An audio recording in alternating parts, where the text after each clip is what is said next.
Hi అండి, అందరికీ నమస్కారం. Welcome to my channel tasty Telugu vlogs. ఎవరైనా నా ఛానల్ను కొత్తగా చూస్తున్నట్లయితే ప్లీజ్ సబ్స్క్రైబ్ చేసుకోండి. ఈరోజు మనం మన వంటగదిలో ఒక అద్భుతమైన ఆరోగ్యకరమైన రెసిపీని చేయబోతున్నాం.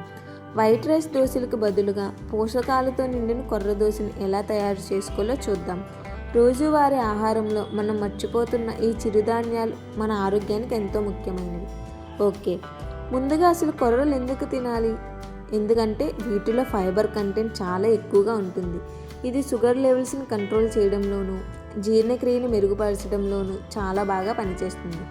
మన అమ్మమ్మల కాలం నాటి ఆహారం ఇప్పుడు మళ్ళీ మన డైట్లో చేర్చుకోవడం చాలా అవసరం. ఓకే, ఇప్పుడు ప్రాసెస్లోకి వెళ్ళిపోదాం.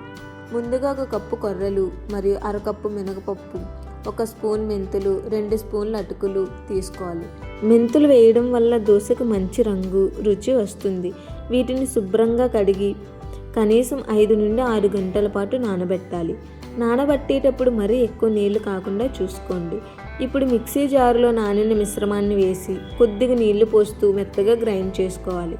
మరీ పిండి పల్చగా ఉండకూడదు. దోశ పిండి కన్సిస్టెన్సీ వచ్చేలా చూసుకోండి. దీన్ని ఒక గిన్నెలోకి తీసుకుని మూత పెట్టి రాత్రంతా కనీసం ఒక 8 గంటల పాటు పులియబెడితే దోశలు చాలా సాఫ్ట్గా హోటల్ స్టైల్లో వస్తాయి. చూడండి పిండి ఎంత చక్కగా పులిసిందో. ఇప్పుడు పెనం బాగా వేడెక్కిన తరువాత ఒక గరిటెడు పిండి వేసి దోశలా స్ప్రెడ్ చేద్దాం.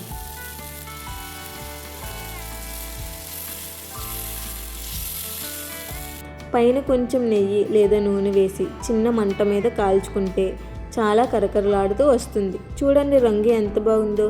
ఇలాగే మిగతా దోశలన్నీ కాల్చుకోవాలి.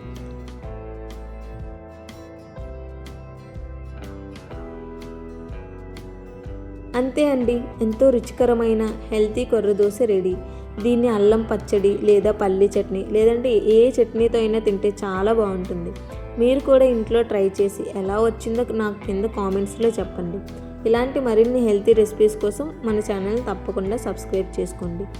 ఓకే, మరో మంచి వీడియోతో కలుద్దాం. Bye. Thank you for watching. Subscribe మాత్రం చేసుకోండి ప్లీజ్.